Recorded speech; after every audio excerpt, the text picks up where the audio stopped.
अस्सलाम वालेकुम जी। बच्चों, आज हम सीखेंगे कि how to draw the components for weight on an inclined plane.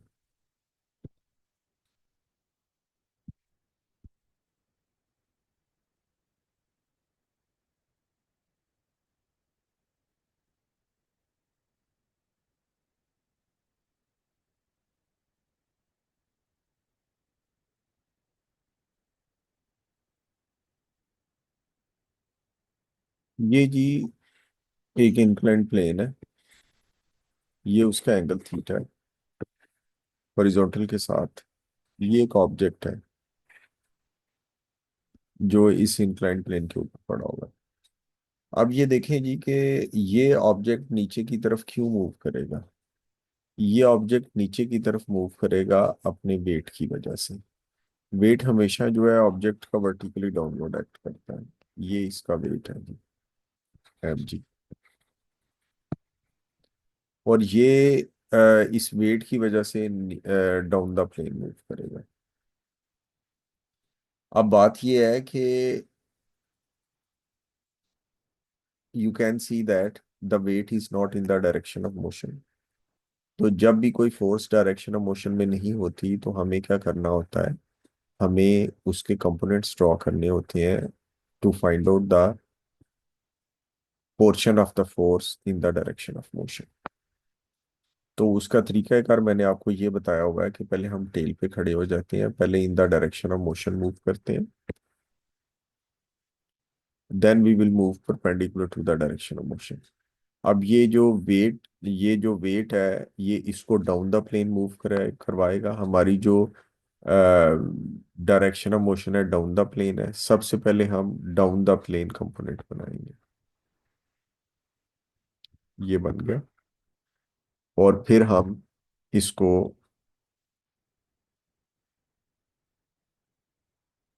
Perpendicular to the जो है डायरेक्शन ऑफ मोशन बनाएंगे। ये इसके कंपोनेंट्स हैं। अब ये जो ग्रीन कलर की फोर्स आपको नजर आ रही है, कंपोनेंट ऑफ वेट नजर आ रहा है, यहाँ पर हमने अपोजिंग फोर्स भी शो करनी होती है। यहाँ पर हमने जो है वो या इन द डायरेक्शन ऑफ मोशन कोई फोर्स शो करनी होती है। फिर अगले चैप्टर में जाकर फ्रिक्शन भी आ जाएगी। तो बहुत ज्यादा फोर्सेस आ जाती हैं। तो इस केस में इंक्लाइंड प्लेन के केस में हम पहले क्या करते हैं, परपेंडिकुलर वाला कंपोनेंट पहले बना लेते हैं और इन द डायरेक्शन ऑफ मोशन वाला बाद में बनाते हैं। तो जब इंक्लाइंड प्लेन हमारे पास होती है तो वेट के कंपोनेंट्स जो हैं वो हम along the plane and perpendicular to the plane बनाते हैं। अब ये जी हमारे पास वेट है एम जी। और वेट जो है हमेशा वर्टिकली डाउनवर्ड एक्ट करता है। इस केस में हम क्या करेंगे, परपेंडिकुलर वाला पहले बनाएंगे। ये एग्जैक्ट आपका प्लेन के साथ ये ब्लू कलर वाली लाइन परपेंडिकुलर होनी चाहिए, अदरवाइज आपकी जो है ना वो गलत हो जाएगी। और दूसरा जो है, जब आप 90 डिग्री का एंगल बनाएंगे यहाँ पर तो ऑटोमेटिकली जो है आपकी जो है इन दोनों कंपोनेंट्स के दरमियान 90 डिग्री का एंगल आ जाएगा। और आपका ग्रीन कलर वाली line automatically parallel to the plane हो जाएगी। ये जी, ये दो कंपोनेंट हैं। अब हम इनके देखते हैं कि कंपोनेंट्स की वैल्यूज क्या है। अब ये देखें जी, ये एंगल अगर थीटा है, ये 90 डिग्री है, तो ये वाला कितना हो गया, 90 माइनस थीटा।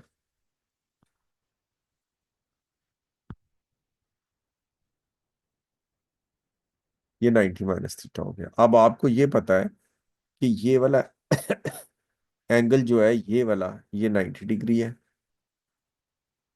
ये। तो ये वाला एंगल कितना हो जाएगा,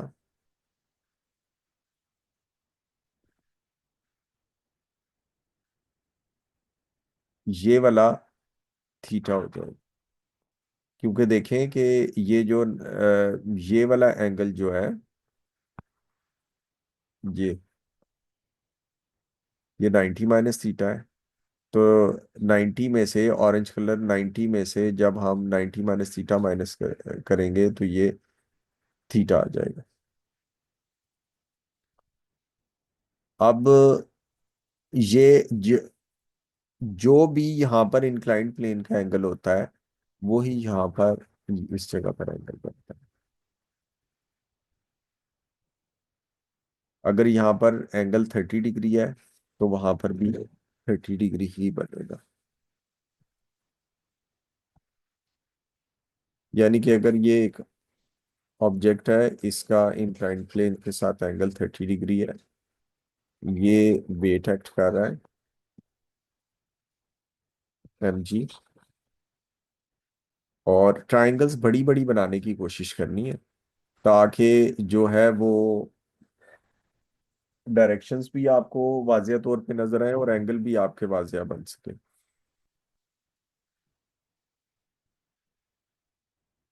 ये दो कंपोनेंट है। आपको पता है कि ये एंगल जो है ये क्या है, 30 डिग्री है।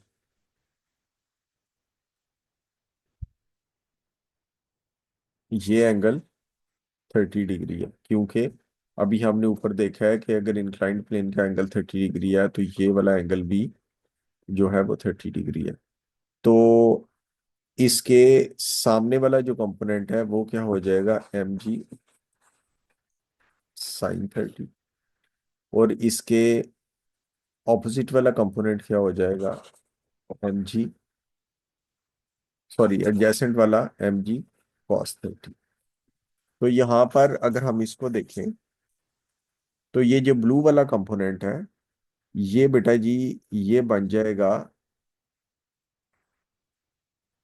mg cos 30, और जो ग्रीन वाला कंपोनेंट है वो बन जाएगा mg sin 30। तो ये इसमें जो कंपोनेंट मोशन कॉज करता है वो क्या होता है, mg sin 30 होता है। जो वेट का कंपोनेंट मोशन कॉज करता है वो क्या होता है, mg sin 30 होता है। जो इंक्लाइंड प्लेन का एंगल होता है, वही यहाँ पर एंगल बनता है इस जगह पे। तो जो parallel to the plane component weight का बनता है वो mg sin 30 होता है, और जो परपेंडिकुलर टू द प्लेन बनता है वो mg cos 30 होता है। अब हम इसकी कुछ एग्जांपल्स करते हैं।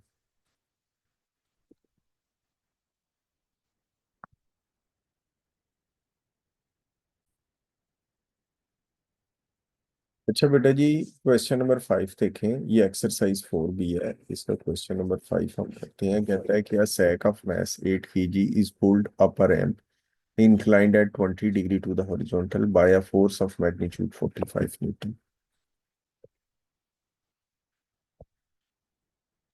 ये जी आपने एंगल्स जो हैं वो 20 का है, तो कोशिश करें कि 20 का एंगल ही बने।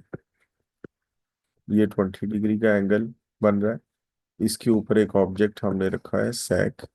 इसका वेट जो है वो 80 है, वर्टिकली डाउनवर्ड्स एक्ट करता है, 80 न्यूटन है। ये नॉर्मल रिएक्शन होगा। नॉर्मल रिएक्शन हमेशा perpendicular to the surface generate होता है। अब इसमें कह रहा है जी कि horizontal force of magnitude 45 Newton parallel to the line of greatest slope of the ramp। यहाँ पर जी जो ऊपर की तरफ इसको फोर्स खींच रही है वो 45 न्यूटन है, और एक्सलेशन उसने बता दिया 1.4 मीटर पर सेकंड स्क्वायर। और फ्रिक्शनल फोर्स हमने फाइंड आउट करनी है। फ्रिक्शन फोर्स हमेशा opposite to the direction of motion generate होती है, यानी कि फ्रिक्शनल फोर्स इधर होगी। इसको हम एक्स कर लेते हैं। अब ये देखें कि as you can see that the weight is not in the direction of motion. तो इसको इसके हमें कंपोनेंट्स बनाने हैं। पहले हम perpendicular to the inclined plane वाला कंपोनेंट बनाएंगे, फिर in the direction of motion वाला। ये लेंगे, ये इसको नीचे की तरफ वेट खींच रहे हैं, और एक जो है वो ऑपोजिट टू आर है। अब जी ये वाला जो कंपोनेंट है, ये वाला, ये वाला मेरे बच्चों क्या होगा,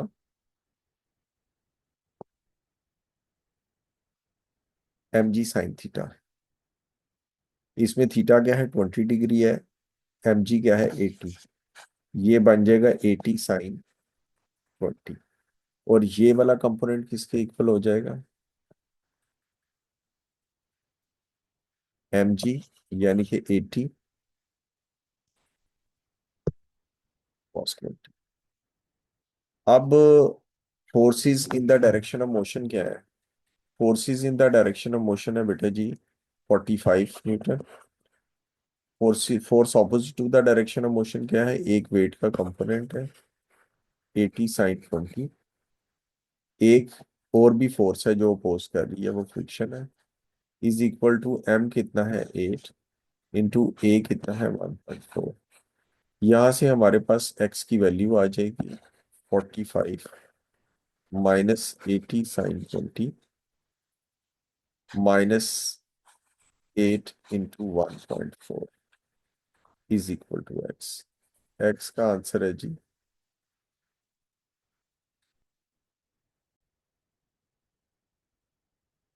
6.49 न्यूटन्स। ये है जी, ये आ गया जी, इसका क्वेश्चन नंबर 5 हो गया जी।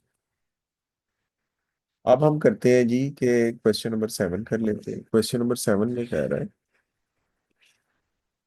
Calculate the magnitude of the horizontal force needed to maintain a crate of mass 6 kg in equilibrium when it is resting on a frictionless plane inclined at 20 degree to the horizontal। ठीक है जी।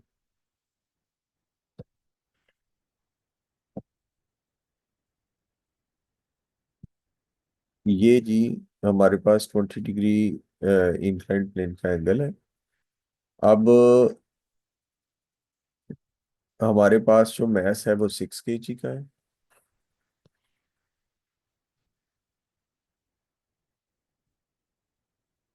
Wait 60 हो गया, 60 के ये components बन जाएंगे।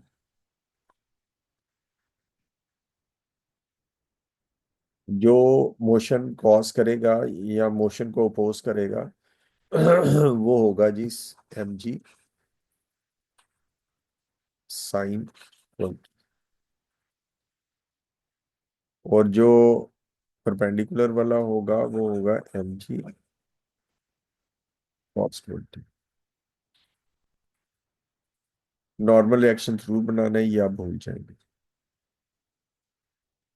अब वो कहते हैं horizontal force needed to maintain the current. Horizontal force ये बनेगी इस तरह, ये हॉरिजॉन्टल फोर्स है एक्स जो उसको खींच रही है।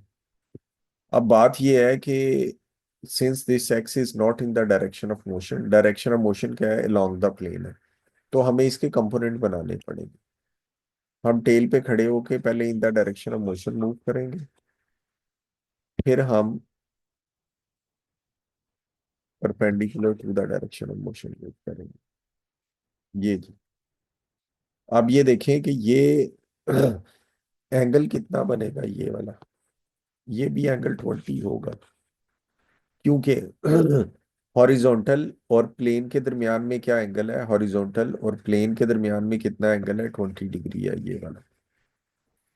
अब यहाँ पर भी ये भी तो हॉरिजॉन्टल और प्लेन की डायरेक्शन में ही एंगल है ना ये वाला, इसलिए ये एंगल भी 20 होगा। अब जो ब्लू वाला है वो बन जाएगा जी x cos 20। और जो है ग्रीन वाला वो बन जाएगा x sin 20। अब वो कहता है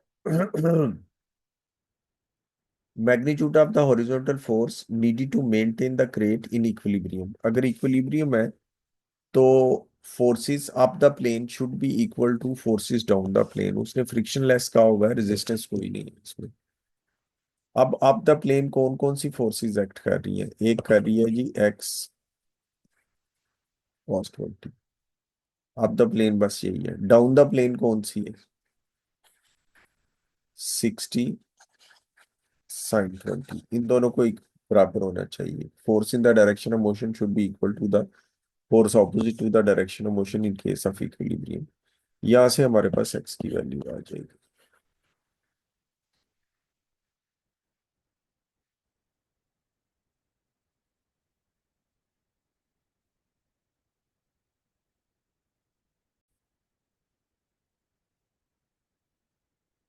21.8 Newton is the magnitude of the horizontal force needed to maintain the equilibrium on this inclined plane. अब नेक्स्ट वो कह रहा है कि calculate also the magnitude of the normal contact force acting on the crate.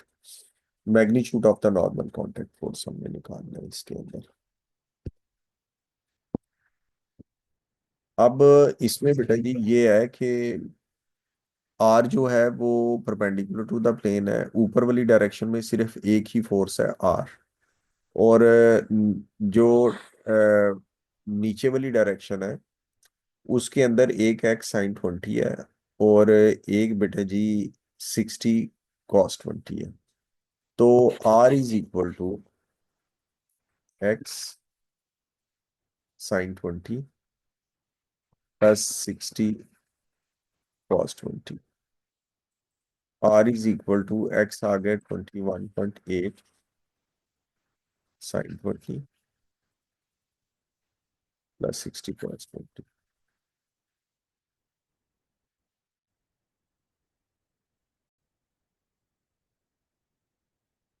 68.8 newton is the normal reaction force.